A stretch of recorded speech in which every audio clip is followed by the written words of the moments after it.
For centuries, we have gazed into the stars, wondering if we are alone. But what if the real question isn't about our solitude, but about what watches us from the dark? Welcome to Top Secret UFOs, where the hidden truths of the universe unfold. Today, we bring you a story not of speculation, but of revelation, a moment that shattered the galaxy's greatest illusion. A moment when humanity, long dismissed as weak, finally revealed the truth. They were never the ones in danger. They were never the ones who should have been afraid.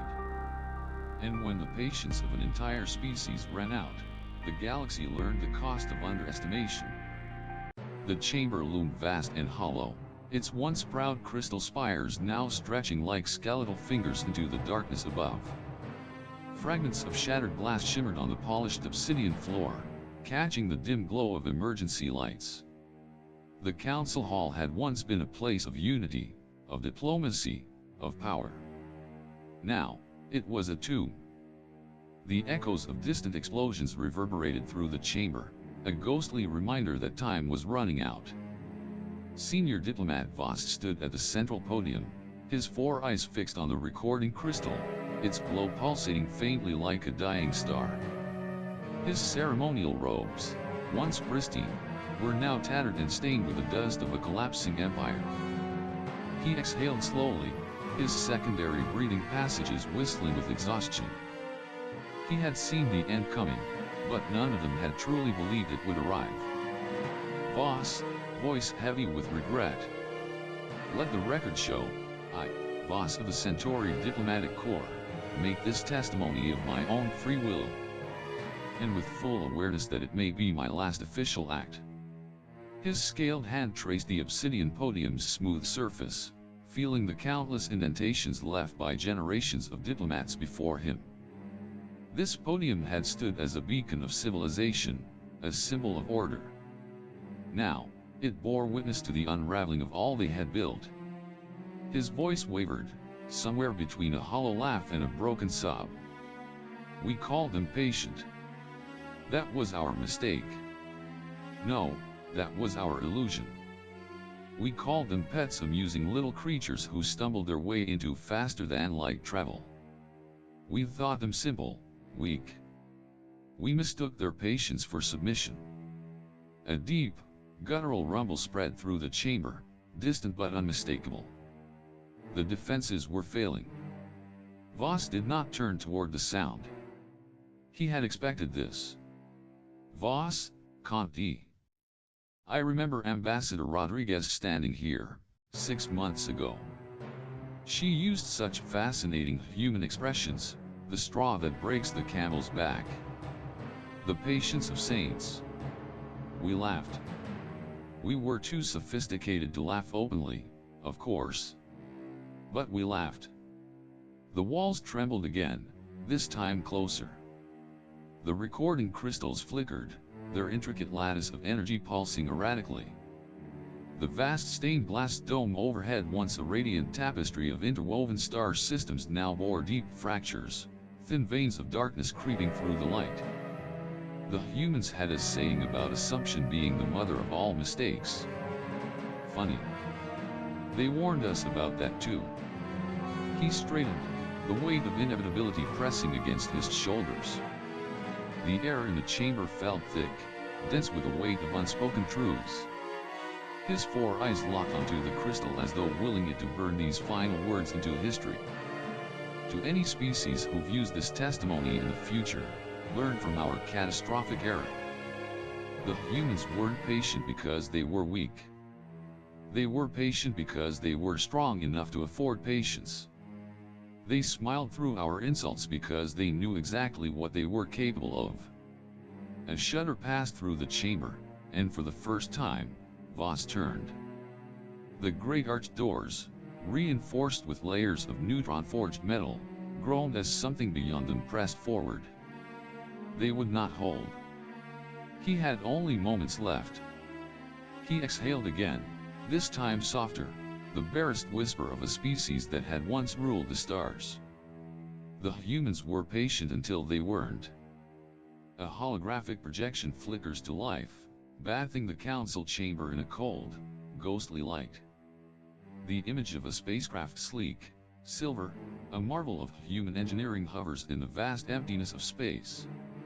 Its hull gleams under the distant glow of a blue supergiant, reflecting the cosmos like liquid mercury.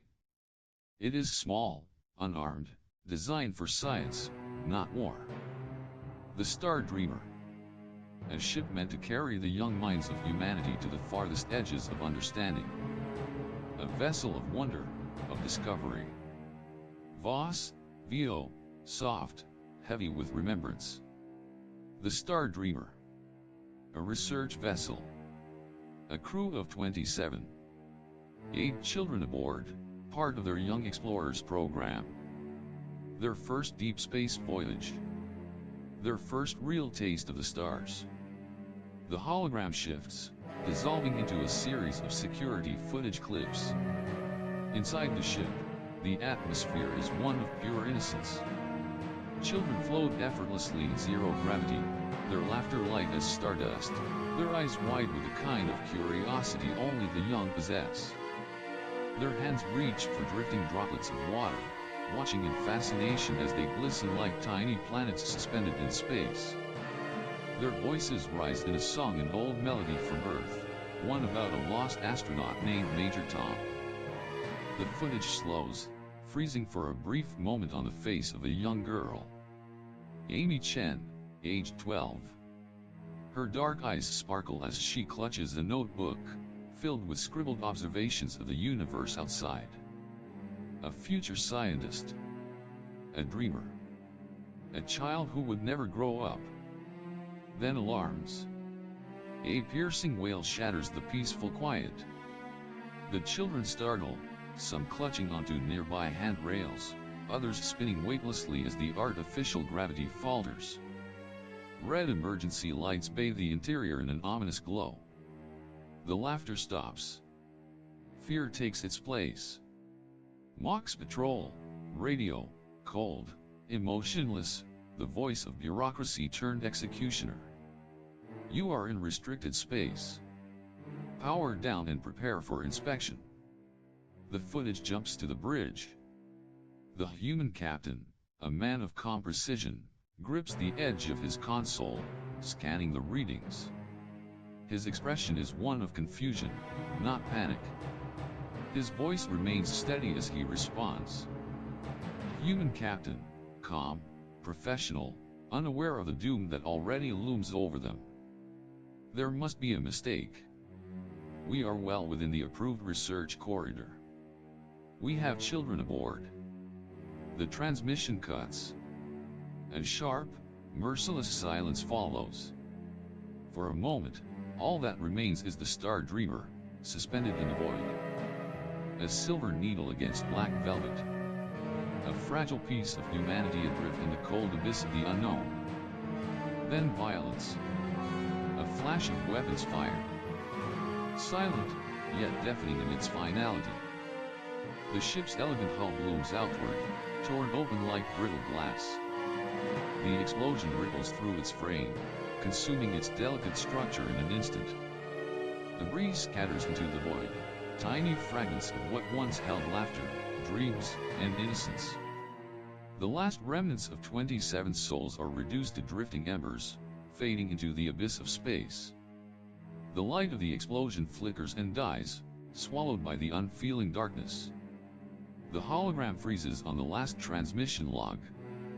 A single frame, flickering in and out of focus. A child's hand presses against a viewport, palm against glass. On the desk beside her, a small handwritten note, scrawled in delicate, hopeful letters. The words are simple. Haunting. Note. Thank you for letting us see the stars. The council chamber is silent. The air is thick, suffocating. Voss inhales slowly, his secondary lungs wheezing under the weight of unspoken horror. The recording flickers once, twice, then vanishes. The projection fades, but the silence remains. A silence deeper than space itself. A silence that will never be filled again. The air in the Grand Council chamber is thick, almost suffocating. The crystalline walls, once radiant and gleaming with the reflection of 1,000 stars, now feel dull, dimmed by something unseen yet inescapable. A silence heavier than the vacuum of space itself hangs over the assembly. It is not the silence of peace. It is the silence before a storm. And then violence. The great doors, reinforced with alloys meant to withstand siege weapons, shatter inward. Fragments of metal and crystal scatter across the chamber floor, ringing like funeral bells as they skid to a stop. Smoke billows through the gaping entrance, swirling like a phantom, carrying the scent of scorched circuitry and something else, something more primal. Fear. From the smoke, a lone figure emerges, Commander Chen. His silhouette is sharp, rigid. His steps measured. His uniform, immaculate despite the debris swirling around him. His eyes, dark and unreadable, cut through the chamber like a blade. He does not hurry. He does not need to. Commander Chen, walking through smoke and debris, voice deathly calm. Play the footage. Behind him, another figure steps forward, Ambassador Rodriguez. The ever-present diplomatic smile she once wore, the expression that had graced this very chamber so many times before, is gone. In its place, something colder, something unreadable. She does not speak, but the weight of her presence alone crushes the illusion that this is a mere diplomatic confrontation. This is not diplomacy. This is judgment. The council members, seated high on their thrones of power, stir uncomfortably. Their robes, once symbols of wisdom and control, suddenly feel fragile, meaningless. A remnant of a past that no longer exists. The council president rises, his mandibles clicking in what might have been authority in another lifetime, in another moment when power still belonged to them. Council president, angry, panicked. You are out of order. The words barely escape before they are cut down by a single command, soft as a whisper, sharp as a blade. Chen, quiet, lethal. Play the footage. Asterisk. For a moment, nothing moves. The council hesitates, clinging to the last shreds of the illusion they have wrapped themselves in for decades. But then, a trembling official reaches for the controls. A single press of a button. A pulse of energy. The chamber darkens as the holographic projection ignites in the center of the room, casting an eerie blue glow on the faces of those who had once called themselves rulers of the stars. And then they watch. The Star Dreamer appears serene, suspended in the abyss of space. The laughter of children echoes through the chamber, a sound that no longer exists anywhere but here, in this moment, in this recording of ghosts. They watch the children float, weightless, wide-eyed with wonder. They watch Amy Chen, her tiny hands pressed against the viewport, taking notes about the cosmos. They watch innocence in its purest form. Then alarms. The council flinches. The transmission from the Mox patrol crackles through the chamber, dispassionate and unfeeling. You are in restricted space. Power down and prepare for inspection. The human captain's response calm, professional, unaware of the execution sentence that has already been written, echoes through the hall. There must be a mistake. We are well within the approved research corridor. We have children aboard. Then silence. The explosion that follows tears through the chamber, though it is only light and sound on the projection. The Star Dreamer, once whole, shatters. A silent scream ripples through the void, a burst of energy and fire, a storm of debris scattering like dust in the wind. And then nothing. The ship is gone. The only thing left drifting, untouched, weightless in the wreckage is a single hand-written note. The words, delicate yet unbreakable, hover in the dead silence that follows. A child's last message to the universe.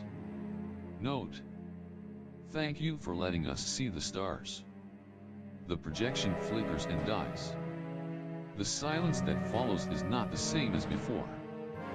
It is deeper, heavier. It is the silence of a civilization looking into the abyss and realizing that, for the first time, something is staring back. Rodriguez steps forward. Slow. Deliberate. Her voice is soft, but it cuts through the chamber like a funeral toll. Rodriguez, softly, dangerously. The Human Federation does not just note this incident. She lets the words settle. The weight of them, the finality. The Human Federation remembers. And in that moment, the Council understands. They were never the ones holding the leash. They had mistaken patience for weakness, restraint for submission. But now, patience has ended. And what stands before them is not diplomacy. It is consequence. The void stretches endlessly, a black canvas sprinkled with distant stars, silent and indifferent. The fleet of the Galactic Council waits in formation, a wall of sheer arrogance, a fortress of assumed superiority. Their ships, vast and battle-worn, glimmer with the confidence of centuries of dominance. They have seen wars. They have won wars. And today, they expect another routine suppression. Another lesson taught. Another primitive species reminded of their place. But then, the humans arrive. At first, their ships appear just as they always have: primitive designs, outdated hulls, technology that should not have posed a threat to the Council's mighty warships. The Council officers observe them with thinly veiled amusement.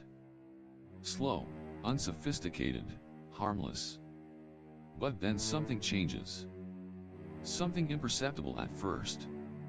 A ripple, subtle as heat waves over a scorched wasteland. A shudder through the fabric of space itself. The human ships shift. Their surfaces undulate, reality itself bending around them as layers upon layers peel away. The dull, angular exteriors collapse into themselves like shadows retreating from the light, revealing what has been hidden underneath for decades. The ships emerge anew, sleek, dark, hunters wearing the skin of prey. Their hulls hum with barely contained power, their shapes sharper, more predatory. They do not bear the clunky imperfections of a species still finding its way. No, they were never lost. They were never struggling. They were waiting. Watching. Choosing to be underestimated. Voss, VO, whispered, horrified realization. We thought we were watching sheep learn to walk among wolves. Instead, we were watching dragons pretend to be sheep. Right up until we threatened their young. A transmission pulses across every known frequency. The face of Fleet Admiral Mir Patel appears, bronze-skinned, her uniform stark against the abyss behind her. Her gaze is calm, steady, final. There is no hesitation in her voice, only the quiet certainty of a species that has run out of patience.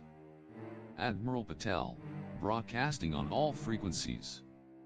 For 50 years, we followed what we call the paperclip protocol. We showed you paperclips. We left the nuclear weapons at home. But you killed our children. So now, we stop pretending. The Council fleet hesitates. Their officers murmur amongst themselves, confusion flickering into something deeper, something closer to fear. These ships, these humans, are not the same ones they mocked across centuries of negotiations. The veil has dropped. The mask is gone. What stands before them now is the truth that had always been there, lurking beneath layers of restraint. And then, the demonstration begins. A single human vessel moves forward. It does not accelerate aggressively. It does not fire warnings. It simply exists, and then, it acts. A pulse ripples through the darkness, soundless yet devastating. There is no explosion, no cascading inferno, no visible force of destruction. There is only absence. 20 enemy ships, once towering monuments of war, simply cease. Their atoms unravel like dust in the wind, their forms dissolving into the nothingness between seconds. The Council fleet, so sure of its superiority mere moments ago, is suddenly fractured. Gaps exist where steel and soldiers once stood, but no debris, no wreckage. Just erasure. The ships did not explode. They did not burn. They were simply removed. A surgical cut in the fabric of reality. The panic is immediate. Council President, desperate, trembling, voice cracking under the weight of what they are witnessing. Stop. Please. The human transmission remains open. Patel does not look angry. She does not look vengeful. She simply smiles. A Rodriguez smile. The same polite, patient expression they had seen across countless negotiations. But now, it carries teeth. Now, it is the last thing an empire sees before the fall. Patel, soft, measured, with the weight of inevitability. Oh, now you say please? Now you remember courtesy. She leans forward slightly, as if peering through the very fabric of the transmission, through light years of space, into the core of their fear itself. Let me be clear. The silence holds. We have 30,000 more ships like these. We had them for decades. Waiting. Watching. Hoping we'd never need them. The council chamber collapses into stunned horror. There is no movement, no desperate scrambling for strategy, no scrambling for response. Because there is none. There is nothing left to be said. The humans had always been kind enough to pretend they were weak. But they were done pretending now. Boss, Eo, a whisper, barely breathed, barely believed. Humanity's patience, the restraint that was the only thing protecting us from their power. Now, there is nothing left to protect. The war does not rage. There is no climactic battle, no desperate last stand, no heroic charge. There is only silence. The kind that stretches endlessly, like the abyss of space itself. The war ends before it even begins. The council surrenders. Not by choice, not by negotiation, but because reality itself has shifted. The illusion of power they clung to for millennia has shattered. The humans did not crush them under the weight of their fleets. They simply revealed the truth. And the truth was this: the council had never been the ones in control. They had merely been allowed to believe they were. The old banners of authority, once symbols of unchallenged rule, are lowered. The once mighty council, architects of galactic policy, are now mere remnants of a broken past.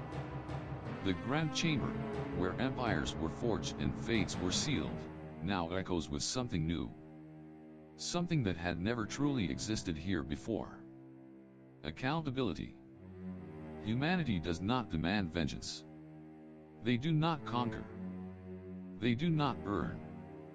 Instead, they bring something far worse, something far heavier than war. Competence. A new council is formed. A council where seats are not given by birthright, but earned. A system that is fair, just, transparent.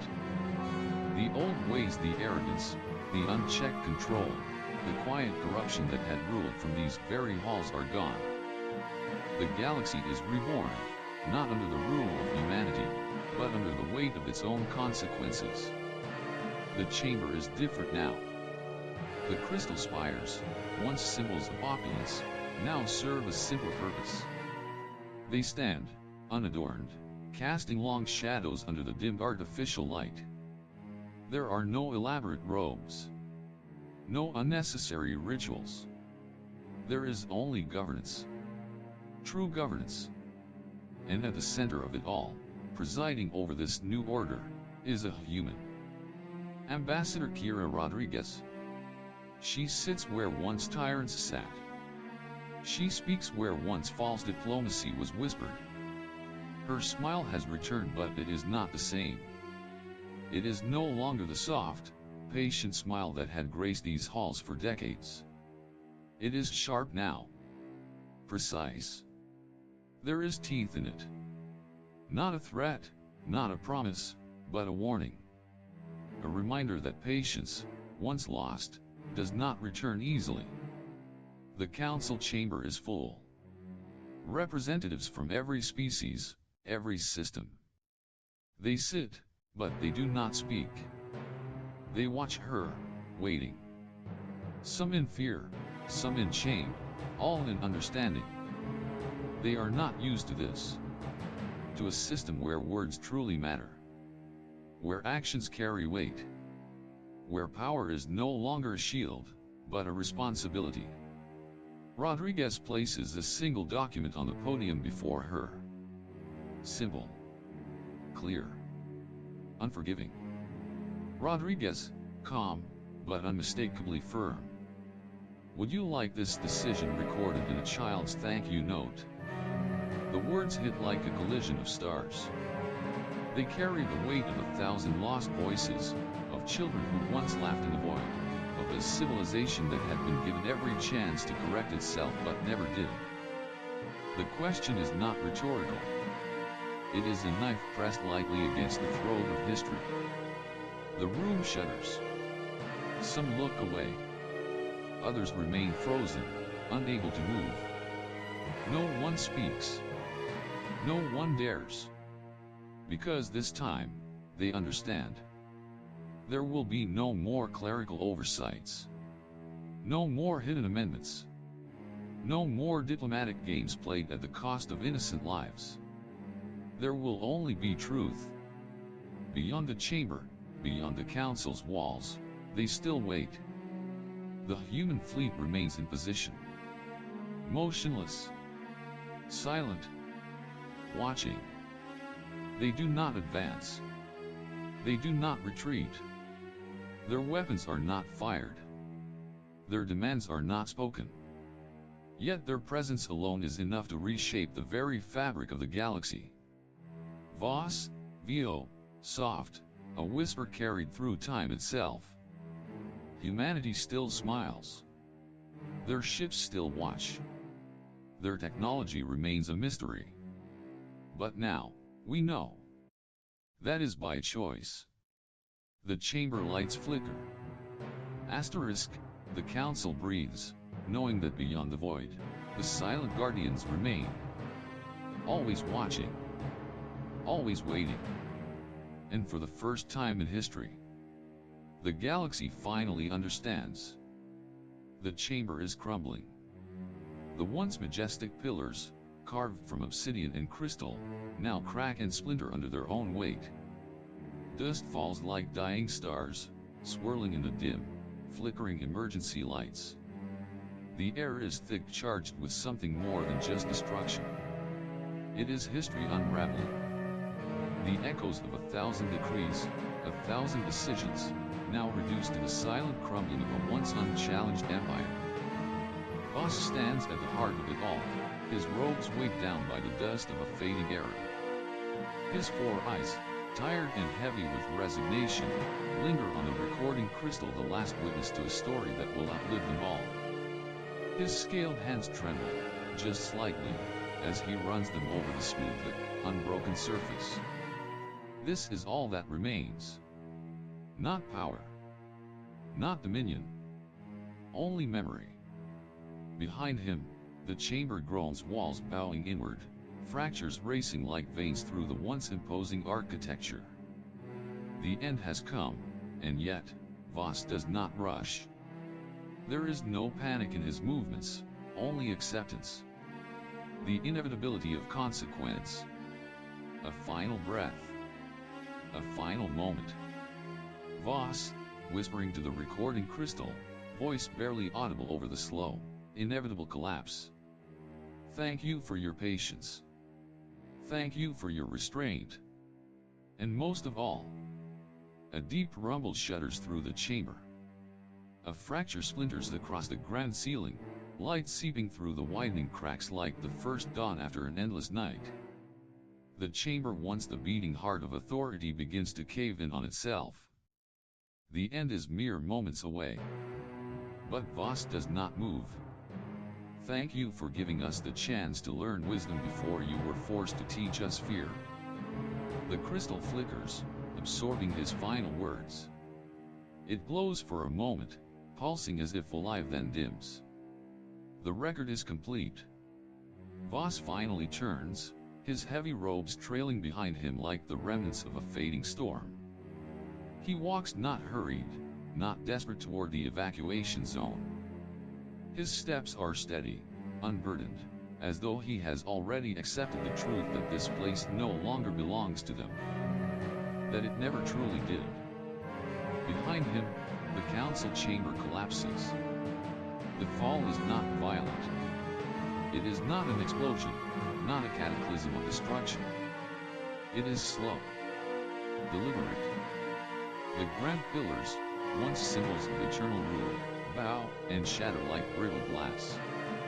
The great banners, embroidered with the insignia of 1,000 decorations, disintegrate in the swirling dust. The walls, which had once heard the arrogance of the self-appointed rulers of the galaxy, are silenced.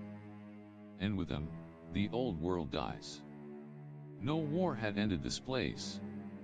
No fleet had fired upon it. No enemy had stormed its gates. It had destroyed itself. Under the weight of its own failures, its own blindness, its own hubris. In the distance, human ships remain. Silent. Motionless. They do not fire.